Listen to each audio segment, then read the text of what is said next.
दोस्तों, जैसा कि आप सभी लोग जानते हैं, लास्ट टाइम बीईओ की वैकेंसी वर्ष 2019 में आई थी। और 2019 में जब ये वैकेंसी आई थी तो उस समय जिन लोगों ने इस एग्जाम में सिलेक्शन ले लिया उन्होंने मौके का सही फायदा उठा लिया। और इस बार भी जब ये वैकेंसी इतने लंबे समय के बाद में आएगी, इसका मौका हाथ से नहीं अगर जाना देना चाहते हो तो पहली बार में ही आपको इस एग्जाम को क्रैक करना है। आपको इसी तरीके से मौके मिलेंगे। जैसा कि आपको पता होगा, शायद आपने देखा भी होगा, अदरवाइज मैं आपको दिखाता भी हूं कि अभी रिसेंट में 4 मार्च 2024 को एक आरटीआई डाली गई थी। और उस आरटीआई में पूछा गया था कि खंड शिक्षा अधिकारी की वैकेंसीज कब तक आने वाली हैं। और इसमें आप देख सकते हो, प्रयागराज दिनांक 4 मार्च 2024 की आरटीआई है। और इसमें साफ साफ देखो क्या लिखा है कि जो आगामी खंड शिक्षा अधिकारी की वैकेंसी है, इसके परीक्षा हेतु शासन या विभाग से अधियाचन प्राप्त हो चुके हैं। यानी कि जितने भी अलग अलग डिपार्टमेंट्स हैं वो आयोग को अधियाचन सबमिट कर चुके हैं। लेकिन देर कहाँ से हो रही है? अधियाचन में प्राप्त विसंगतियों के संबंध में शासन विभाग से पत्राचार कर रहा है। यानी कि उस जो अधियाचन भेजा गया है उसमें आयोग और विभाग ये दोनों आपस में पत्राचार कर रहे हैं कि जो विसंगतियां हैं उनको दूर कर दिया जाए। और विसंगतियों को दूर करने के बाद में ही रिक्तियों का विवरण श्रेणीवार तैयार न होने के कारण इसमें लेट हो रहे हैं। यानी कि कैटेगरी वाइज कि कौन सी कैटेगरी में कितनी ब्लॉक एजुकेशन ऑफिसर की वैकेंसीज निकाली जाएगी, इसकी कैटेगरी वाइज जैसे ही इसको तैयार कर दिया जाएगा, इसका नोटिफिकेशन 2014 के लास्ट में आने के पूरे चांसेस हैं। ठीक है, ये बिल्कुल इसी तरीके का माहौल आरओ की वैकेंसी आने से पहले बना था और उसके जस्ट बाद आरओ की वैकेंसी आ गई थी। तो अगर आप होशियार हैं, बुद्धि का इस्तेमाल कर रहे हैं, तो पहले से अगर आप पढ़ना शुरू कर दोगे तो आपका सिलेक्शन बिल्कुल श्योर सुनिश्चित हो जाएगा। अब इस वीडियो को पूरा देखो कि आप फर्स्ट अटेम्प्ट में अगर इस एग्जाम को क्वालिफाई करना चाहते हो तो किस तरीके से आप इस एग्जाम को क्वालिफाई कर सकते हो। दोस्तों, आप लोग हो सकता है कि पहली बार, दूसरी बार या ज़्यादा से ज़्यादा तीसरी बार इस एग्ज़ाम की तैयारी कर रहे होंगे। पिछले 10 साल से हमें यूपीपीएससी एग्ज़ाम पढ़ाने का एक्सपीरियंस है। इस वजह से हमें वो चीज़ें पता होती हैं जो शायद आप एनालिसिस ना कर पाएँ, क्योंकि हमारा 24 घंटे काम एनालिसिस करने का है। तो यहाँ पर देख सकते हो बीईओ क्वेश्चन पेपर 2020 में जब ये एग्ज़ाम हुआ था उस समय का एग्ज़ाम पैटर्न और 2024 में जिस तरीके का आयोग पेपर बना रहा है, दोनों में जमीन आसमान का अंतर है। अगर 2020 में ये जो पेपर पूछा गया था, इस हिसाब से अगर आप तैयारी करेंगे तो आप मेहनत करेंगे लेकिन आपको उसका रिजल्ट नहीं मिल पाएगा। अगर पहली बार में सिलेक्शन लेना है तो 2024 में जो आयोग पेपर कंडक्ट करा रहा है, जैसे कि आपको मैं दिखाना चाहूंगा ये वाला पेपर देखो। ये है आरओ एआरओ 2024 वाला पेपर। आयोग का लेटेस्ट पैटर्न यही है, इसी पैटर्न पे ही आपको तैयारी करनी है। और हम आपकी पूरी ऐसी तैयारी करवा देंगे कि अलग से आपको ना तो कोई किताब पढ़नी पड़ेगी, ना तो कोई अलग से आपको चैनल फॉलो करना पड़ेगा। जितना कंटेंट हम दे देंगे सिर्फ उतना ही आपको पढ़ना है। इसका सबसे साक्षात और बड़ा प्रूफ क्या है कि इस बार के आरओ के एग्जाम में हमने 140 में से 97 क्वेश्चन फंसा दिए हैं। जिसको विश्वास ना हो वो वीडियो के डिस्क्रिप्शन में प्रूफ वाला वीडियो भी देना है। 1 घंटे का वीडियो बनाकर हमने एक एक चीज का प्रूफ भी दिखाया था। अब हम लेटेस्ट एग्जाम की तैयारी करेंगे किस तरीके से वो समझना है। देखो, सबसे पहले ये समझो कि जो बीईओ का एग्जाम होता है इसका एग्जाम पैटर्न और सिलेबस क्या है। ये जो एग्जाम है बीईओ का, ये 2 स्टेजेस में होता है। सबसे पहले आपको प्रीलिम्स देना पड़ेगा, उसके बाद में मेंस देना पड़ेगा। इसमें इंटरव्यू नहीं होता है। ठीक है, तो प्री का एग्जाम दिया, मेंस का एग्जाम दिया, इसमें आपको इंटरव्यू नहीं देना है। अब इसमें एक चीज समझना है, जब आप प्रीलिम्स का एग्जाम दे रहे होगे तो प्रीलिम्स में आपको केवल जीएस का पेपर देना होता है। जैसा कि आपको दिख रहा होगा ये जीएस का पेपर है बीईओ प्रीलिम्स का। ठीक है, इसमें टोटल 120 क्वेश्चंस आते हैं, 300 नंबर का पेपर होता है और समय 2 घंटे का मिलेगा। और साथ ही साथ में इसमें अब ये जो प्रीलिम्स का एग्जाम है, जो लोग इस एग्जाम को क्रैक करेंगे उनको ही मेंस देने का मौका मिलेगा। और प्रीलिम्स में 300 नंबर का ये जो पेपर होता है, इस 300 में से कितने मार्क्स आप लेकर आ जाओ कि आपका कट ऑफ निकल जाए। अगर हम पिछले बार की बात करें तो 300 में से लगभग 180 नंबर इसकी कट ऑफ गई थी। हालांकि ऑफिशियल कट ऑफ रिलीज नहीं किया जाता है, लेकिन फिर भी जो हमारे स्टूडेंट सेलेक्ट हो जाते हैं उनके बेसिस पर मैं आपको बता रहा हूँ 180 नंबर अगर आपके आ जाए तो आपका प्रीलिम्स क्वालिफाई। ठीक है, बाकी इसमें 1/3 नेगेटिव मार्किंग भी होती है और एक क्वेश्चन 2.5 मार्क्स का होता है। तो 120 क्वेश्चन में 2.5 का मल्टीप्लाई करोगे तो 300 मार्क्स हो जाते हैं। अब इसमें क्या होता है कि ये ऑफिशियल सिलेबस है 2024 के हिसाब से, और इस पूरे सिलेबस की तैयारी के लिए आपको अलग से कहीं नहीं भटकना है, कहीं आपको जाना नहीं है। पूरी की पूरी हम ऐसी सटीक तैयारी कराएंगे कि आप इस एग्ज़ाम को पहली बार में ही क्वालिफाई कर जाएंगे। क्योंकि काफ़ी ऐसी चीज़ें हैं जो आप लोग नहीं जानते हो। जैसे अगर आपको दिखाऊं कि ऑफिशियल सिलेबस में आप देखोगे तो ये हिस्ट्री का सिलेबस है, ज्योग्राफी है, साइंस है, एग्रीकल्चर है, पॉलिटी है। अगर आप इसको देखोगे तो स्टैंडर्ड किताब की अगर बात करें तो एक सब्जेक्ट, मान लो हिस्ट्री की बात करते हैं, तो केवल हिस्ट्री को समझने के लिए आपको ये 6 अलग अलग किताबें पढ़नी पड़ेंगी, जो कि संभव नहीं है। क्योंकि कुछ टॉपिक किसी बुक में अच्छे दे रखे हैं, कुछ टॉपिक किसी दूसरी बुक में अच्छे दे रखे हैं, तो अलग अलग कई सोर्स हो जाने की वजह से ये एग्जाम की तैयारी टफ हो जाती है। जैसे क्लास 6 से 12 की एनसीईआरटी पढ़ना जरूरी बताया गया है। हिस्ट्री की एक बुक आती है स्पेक्ट्रम मॉडर्न हिस्ट्री के लिए, वो पढ़नी पड़ती है। एक आती है बिपिन चंद्रा, उसको भी रेफर किया जाता है। इंडियन आर्ट एंड कल्चर के जो क्वेश्चंस आजकल पूछे जा रहे हैं वो सब नितिन सिंघानिया में कवर हो जाते हैं।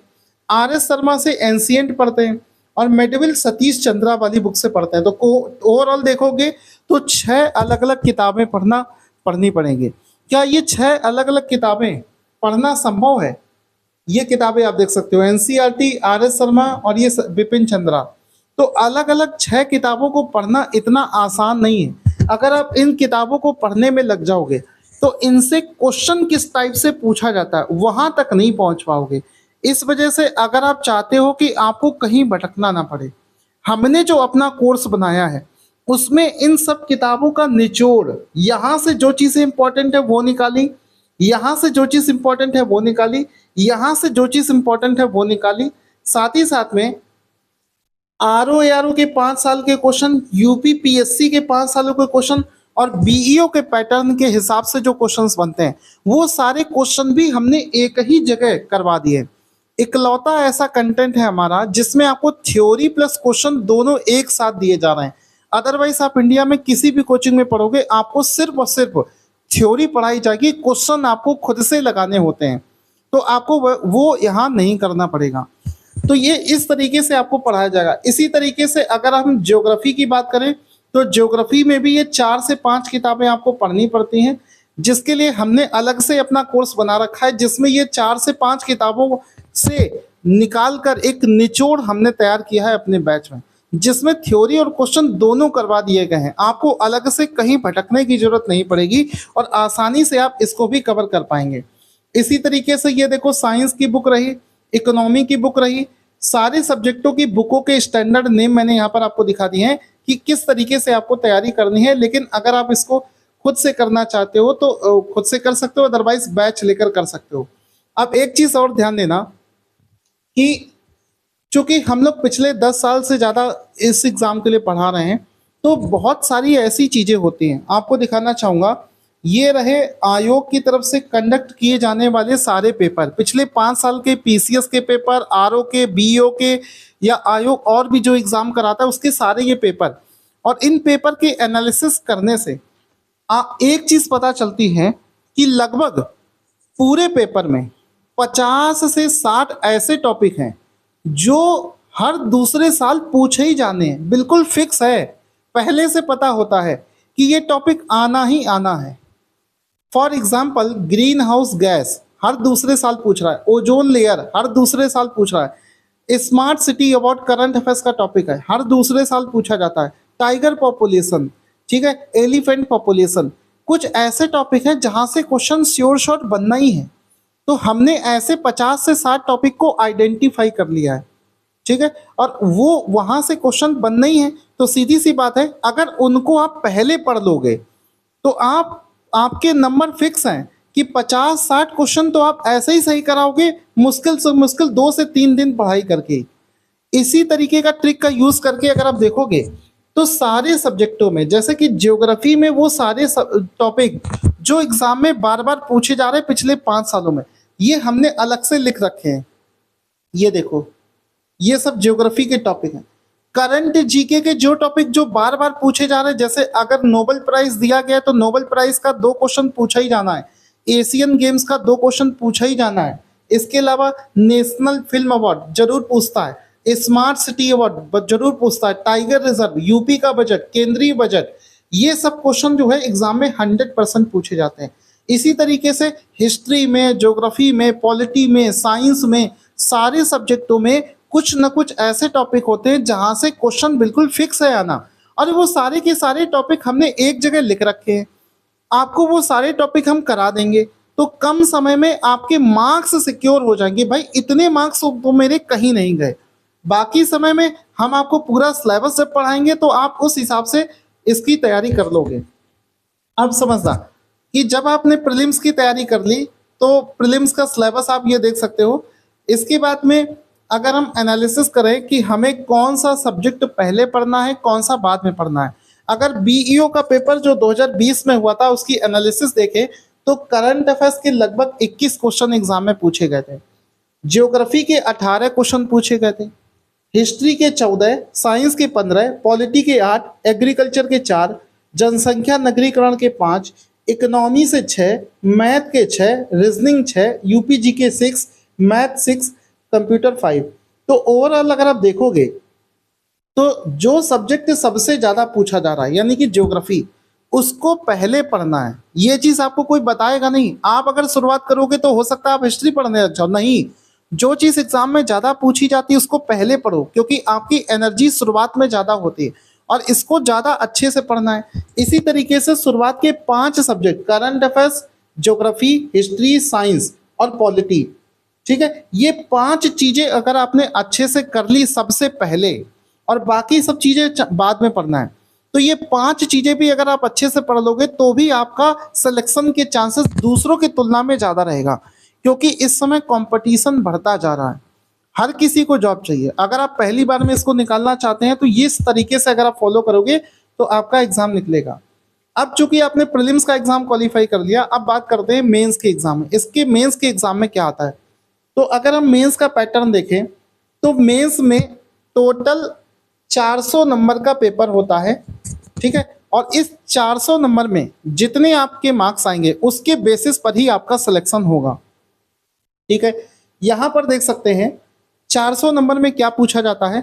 400 नंबर में आपके 2 सेक्शन इसमें पूछे जाते हैं, जीएस और जनरल हिंदी एंड ऐसे। कितने सेक्शन होंगे, प्रीलिम्स के मार्क्स इसमें नहीं जोड़े जाएंगे, प्रीलिम्स केवल क्वालिफाइंग नेचर का था। अब 400 में से जितने मार्क्स आएंगे उसके बेसिस पर आपका सिलेक्शन होगा।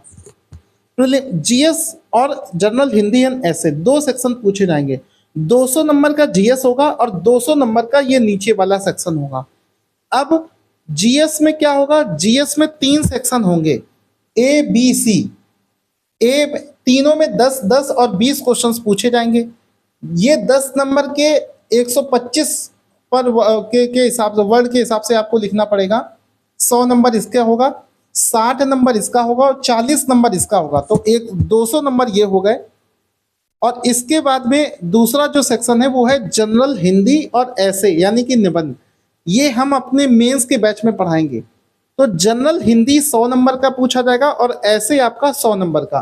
तो 200 नंबर का जीएस हो गया, 100 नंबर का ये 300 और 100 नंबर का निबंध 400। टोटल 400 नंबर का मेंस का पेपर होगा। मेंस में हिंदी में अपठित गद्यांश, शासकीय पत्र, ये सारे सब्जेक्ट चीजें आपसे पूछी जाएंगी। जब हम मेंस का बैच लॉन्च करेंगे तो इसकी भी शानदार तैयारी आपको करवा देंगे, उसके लिए आपको बेफिक्र रहना है, ठीक है। तो इस तरीके से आप पूरी तैयारी कर सकते हो। ये मेंस का सिलेबस भी दे रखा है, इस हिसाब से आपको मेंस की तैयारी करनी है। तो एक एक चीज की यहाँ पर एनालिसिस करी गई है। अगर आप इस एग्जाम को पहली बार में क्वालिफाई करना चाहते हैं तो जिस तरीके से मैं आपको एनालिसिस के हिसाब से बता